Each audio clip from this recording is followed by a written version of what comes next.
தளபதி Vijay sir அவர்கள் மாணவர்களுக்கு, அதாவது இந்த +1 +2 இதெல்லாம் படித்த மாணவர்களுக்கு யார் யார் என்ன மார்க் வாங்கியிருக்காங்களோ அந்தந்த கேட்டகரியை பிரித்து அவர் வந்து பரிசு கொடுத்துருக்காரு.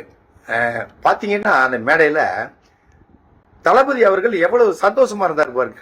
பயங்கர சந்தோஷமா இருந்தார், பிளசண்டா இருந்தார், ரொம்ப பிளசண்டா இருந்தார். அந்த மேடையில் பார்த்தீங்கன்னா அந்த பரிசு வாங்கின குழந்தைங்களும் சரி, அதே மாதிரி அவங்க பெற்றோரும் சரி, அவ்வளோ ஹாப்பியாக இருந்தாங்க. தலைவர் வந்துட்டு வரணும், வந்தால் நிறைய விஷயங்கள் நடக்கும் அப்படின்னு சொல்லிட்டு அவங்க மேடையிலேயே பேசுனதை நீங்கள் கேட்டீங்க. இப்படி ஒரு சந்தோஷமான நிகழ்வு நடந்திருக்கு. எவ்வளோ பெருமையாக இருக்கு பாருங்க. இது எவ்வளோ பெரிய விஷயம்.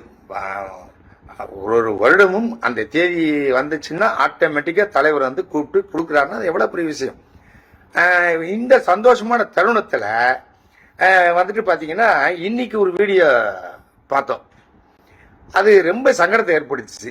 என்னன்னு கேட்டீங்கன்னா, பிஜேபி கூட கூட்டணி வருவோம், அண்ணாமலையாச்சும் 10 பேர் வச்சுக்கிட்டு எலெக்ஷன் நின்று 20% 18% ஓட் வாங்குவாங்க. இவன் எடப்பாடி நம்பி அவங்க கூட்டணி வர மாதிரி தெரியும்.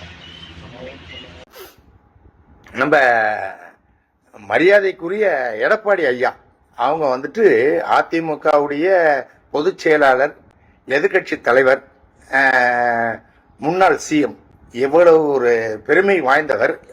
நீங்க எல்லாத்தையும் தாண்டி அவர் ஏஜ் ஒரு மரியாதைக்குரிய நபர் அவர் எடப்பாடி ஐயா. அவரை நம்ம தவேகால வந்து முக்கிய பொறுப்பு போனவொன்னே கொடுத்துட்டாங்கல்ல டப்புன்னு. அவரு பேசுறாரு, நம்ம அண்ணாமலை சார் இருந்தாலும் அவருக்கு ஏதாவது பண்ணிருக்கலாம், சேர்ந்திருப்பாங்க கூட்டணி. இவர்கள்லாம் யார் சேரணும் ஒரு உரிமையில பேசுறாங்க.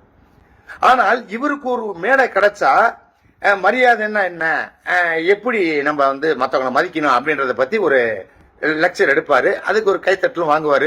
அது அவங்க கூட்டம், அவர் கைத்தட்டு தான், அவனை வேற வழி கிடையாது. அது இப்படிப்பட்ட ஒரு இது நடக்கும்போது கூட வராரு. அவர் எவ்வளவு பெரிய ஏஜ்டு பர்சன், பொதுச் செயலாளர் அவர்கள். அதாவது தாவேக்காவின் தூண் என்ன நினைக்கக்கூடிய பொதுச் செயலாளரும் சரி, தூணாக இருப்பரும் சரி, 2 பேரும் பேசிட்டு வர்றாங்க. அப்போ இப்படி பேசக்கூடாது, அந்த ஒரு வார்த்தை சொல்லியிருக்கணும்ல பொதுச் செயலாளர். நான் உங்க காலில் வந்து விழும்போது அவ்வளவு விமர்சனம் வந்துச்சு. நான் எல்லார்கிட்டையும் சொன்ன ஒரே விஷயம் அவருடைய எக்ஸ்பீரியன்ஸ், அவருடைய வயசு, அதுக்காக தான் காலில் விழுந்தேன். வேற எதுவும் அவரை என்ன விழலாம் சொல்லவே இல்லை, நான் தான் விழுந்தேன் அப்படின்னு. இது ஒரு பக்கம் இருக்கட்டும். நான் என்ன சொல்லுறேன், மரியாதைக்குரிய ஆதவர்ஜுனா சார், உங்களுக்கு தான் சார். என்னன்னு கேட்டீங்கன்னா சார், நீங்க ஏடிஎம்கேக்கும் ஒர்க் பண்ணிருக்கீங்க சார், அதுக்கப்புறம் திமுகவுக்கும் ஒர்க் பண்ணிருக்கீங்க. அப்படி இருக்கும்போது நீங்க வந்துட்டு இந்த 2 கட்சிக்கும் ஒர்க் பண்ணிருக்கேன். உங்க வாய்ஸ் ஆஃப் காமன்ல நீங்க காமனா பேசும்போது வந்துட்டு மரியாதை கொடுக்கணும் அதெல்லாம் பேசுறீங்களே, அப்ப அந்த வாய்ஸ் என்ன ஆச்சு அது சொல்லுங்க. காமனா சொன்னீங்களா, எப்படி சொன்னீங்க அது எனக்கு புரியல. ஃபர்ஸ்ட் ஆஃப் ஆல் ஒரு கட்சி, அந்த கட்சி வந்து இன்னும் 10 மாதங்கள் தான் இருக்கு தேர்தலுக்கு.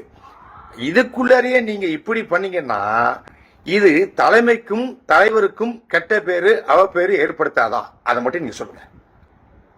என்ன நீங்க என்னமோ பெருசா சாதிச்சிட்ட மாதிரி இன்னொருத்தர கமெண்ட் பண்றதும் இது பண்றதும் அதெல்லாம் பண்றீங்க. அது மிகப்பெரிய தவறு சார்.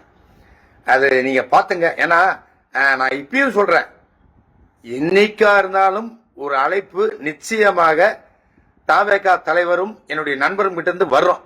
அப்ப நீங்க தெரிஞ்சுங்க அவருக்கு விசுவாசமா எப்படி இருக்குன்றத கத்துங்க.